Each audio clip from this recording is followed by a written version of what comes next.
نام تھا حضرت سالبہ بن عبد الرحمن رضی اللہ تعالیٰ عنہ.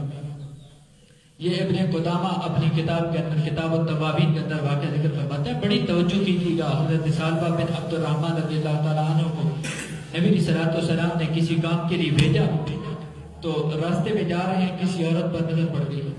ایک دفعہ نظر پڑی, غلطی سے دوسری مرتبہ پڑ گئی.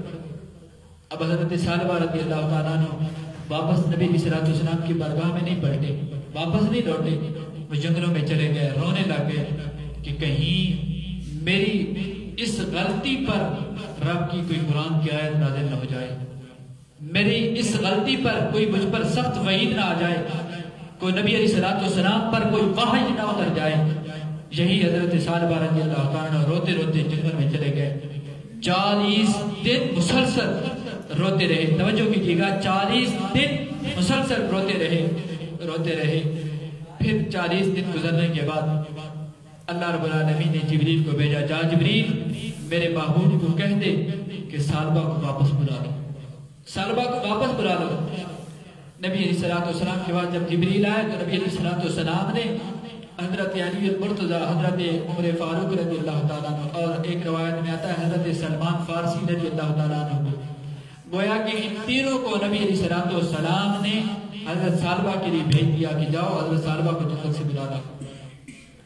حضرت علی فرماتے ہیں جب ہم حضرت سالبہ کو تلاش کرتے کرتے جنگل میں پہنچے, حضرت سالبہ کی جب مجھ پہ نظر پڑی, سالبہ نے کہا اے علی کہیں میرے خلاف کوئی قرآن کی آیت نازل تو نہیں آ گئی, کہیں میں جہنمی تو نہیں ہو گیا, کہیں میرے بارے میں سخت وعید تو نہیں آ گئی کہ رب کے رسول نے تجھے بھیجا ہے مجھے لینے کے لیے. حضرت علی فرماتے ہیں سالبہ اور تو ہمیں خبر نہیں ہے لیکن تجھے رسول اللہ بلاتے ہیں, تجھے رسول اللہ بلاتے ہیں.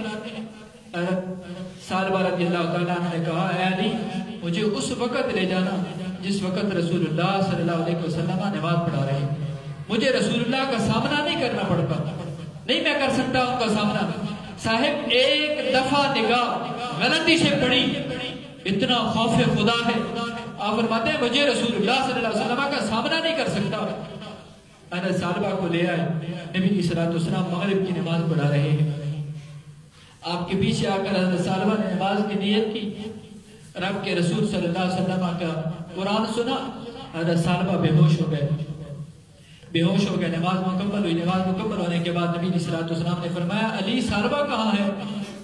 عرض کی حضور وہ تو بے ہوش پڑا ہے. نبی علیہ الصلوۃ والسلام نے فرمایا سالبہ کو گھر لے چلو. نبی علیہ الصلوۃ والسلام کے حکم پر سالبہ کو گھر لے جایا گیا. حضرت سالبہ گھر پہنچے, پیچھے نبی علیہ الصلوۃ والسلام بھی گھر پہنچ گئے. قربان سالبہ تیری عظمت پر رسول اللہ صلی اللہ علیہ وسلم تیرے گھر آ رہے ہیں. نبی علیہ الصلوۃ والسلام گھر آئے, حضرت سالبہ ابھی بے ہوش پڑے ہیں. نبی علیہ الصلوۃ والسلام نے حضرت سالبہ کے سر کو اٹھا کر اپنی جھولی میں رکھ دیا. حضرت سالبہ کو کچھ دیر بعد جب ہوش آیا, دیکھا کہ نبی علیہ الصلوۃ والسلام کی جھولی بھی سر پڑا ہے. اپنے فوراً اپنا سر زمین پہ پٹک مارا. عرض کی حضور سالبہ اتنا گنہگار شخص ہے اور آپ کی اس مقدس جھولی میں اس کا سر پڑا ہے, اس قابل نہیں ہے کہ حضرت سالبہ کا سر آپ کی جھولی میں پڑا ہو. نبی علیہ الصلوۃ والسلام نے فرمایا سالبہ پریشان نہ ہو, اللہ نے تجھے بخش دیا ہے, اللہ نے تجھے معاف کر دیا ہے, اللہ تجھ سے راضی ہے. اب جب یہ نبی علیہ الصلوۃ والسلام نے الفاظ کہے تو حضرت سالبہ رضی اللہ تعالیٰ عنہ عرض کرتے ہیں حضور رب راضی ہے, کیا آپ بھی راضی ہیں؟ کیا آپ بھی راضی ہیں؟ رسول اللہ صلی اللہ علیہ وسلم نے فرمایا اے سالبہ میں بھی راضی ہوں. اب یہ الفاظ جب نبی علیہ الصلوۃ والسلام نے کہے, حضرت سالبہ نے آسمان کی طرف نظر اٹھائی, عرض کی مالک یہ بڑا حسین لمحہ ہے, یہ بڑا خوشگوار موقع ہے, مالک تو بھی راضی ہے, تیرا محبوب بھی راضی ہے, اسی رضا میں اگر مجھے موت دے دے تو یہی بہتر ہے, کہیں پھر میری آنکھ بہک نہ جائے, پھر کہیں میری آنکھ نہ محرم عورت پہ نہ پڑ جائے.